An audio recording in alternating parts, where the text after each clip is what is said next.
2024 সালের 5 আগস্টের রাজনৈতিক পরিবর্তনের পর থেকে বাংলাদেশের বিভিন্ন খাতে চলছে নবজাগরণের ছোঁয়া। ক্রীড়াঙ্গন নয় এর ব্যতিক্রম। Bangladesh cricket board, football federation, hockey federation, Olympics association সব ক্রীড়া ফেডারেশনেই এসেছে নতুন নেতৃত্ব, নতুন দৃষ্টিভঙ্গি। এই পরিবর্তনের ছায়া পড়েছে মাঠ, দর্শক এবং ভবিষ্যৎ ক্রীড়ানীতিতে।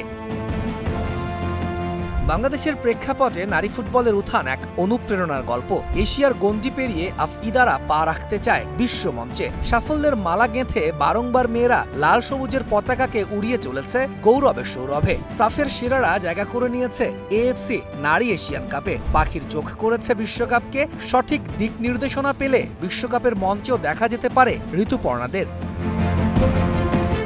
ছেলেদের ফুটবলেও জোয়ার। এক সময়কার ফুটবল ভবিষ্যতের প্রতীক জামাল ভুঁইয়ার পথ এখন অনুসরণ করছেন হামজা, সমিত, ফাহমিদুলরা। প্রায় অর্ধশত প্রবাসী ফুটবলার দেশের হয়ে খেলার আগ্রহ প্রকাশ করেছে। তাদের ট্রায়াল আর মাঠে নামা নতুন করে জাগিয়ে তুলেছে গ্যালারিকে। ফুটবলের অচল গতি আবার সচল হতে শুরু করেছে। কাঠামোগত উন্নয়ন, সঠিক ব্যবস্থাপনা আর শক্তিশালী লিগ ব্যবস্থা গড়ে তোলা গেলে পুরুষ ফুটবলও লিখতে পারবে নতুন দিনের গল্প।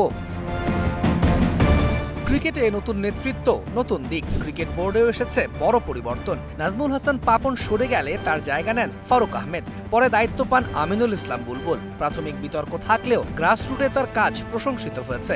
জেলা ও আঞ্চলিক লীগ শিগগিরই চালু হচ্ছে বলে আশ্বাস দিয়েছেন তিনি, যা দেশের ক্রিকেট পাইপলাইন শক্তিশালী করতে পারে। আম্পায়ারিং ও কোচিংয়েও খুলে দিয়েছে সম্ভাবনার দুয়ার। বাংলাদেশি আম্পায়ার শরফুদ্দৌলা সৈকত আইসিসি এলিট প্যানেলে জায়গা করে নিয়েছেন, যা দেশের ক্রিকেট ইতিহাসে প্রথম। তার পথ অনুসরণ করছেন গাজী সোহেল, মাসুদুর রহমানরা। হয়েছেন সফল। নারী আম্পায়ারিং এ নিজেকে অনন্য উচ্চতা নিয়ে গেছেন সাথীরা জাকির জেসি।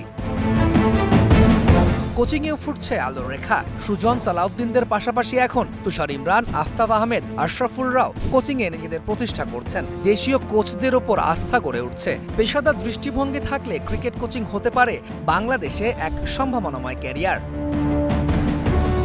আর্চারির বিশ্বমঞ্চে আছে উজ্জ্বল স্বপ্ন।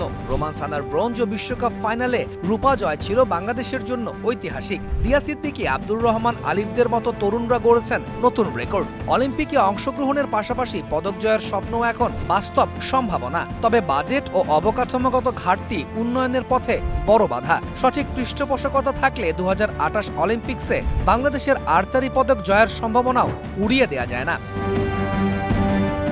শুটিংয়ে আছে সুনাম, সম্ভাবনা ও প্রস্তুতির গল্প।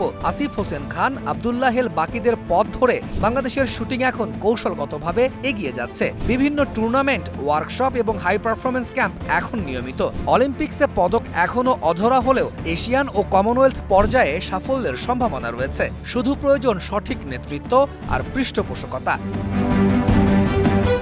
সব মিলিয়ে বলাই যায় পরিবর্তনের যাত্রায় উন্মোচিত হয়েছে সম্ভাবনার নতুন দিগন্ত। নতুন বাংলাদেশ শুধু প্রশাসনিক নয়, ক্রীড়া কাঠামোকেও করেছে উদ্দীপ্ত। উদ্যমী প্রজন্মের মনে দেশের ক্রীড়াঙ্গনে ফুল ফোটানোর সংকল্প। তৌহিদুল ইসলাম, স্টার নিউজ।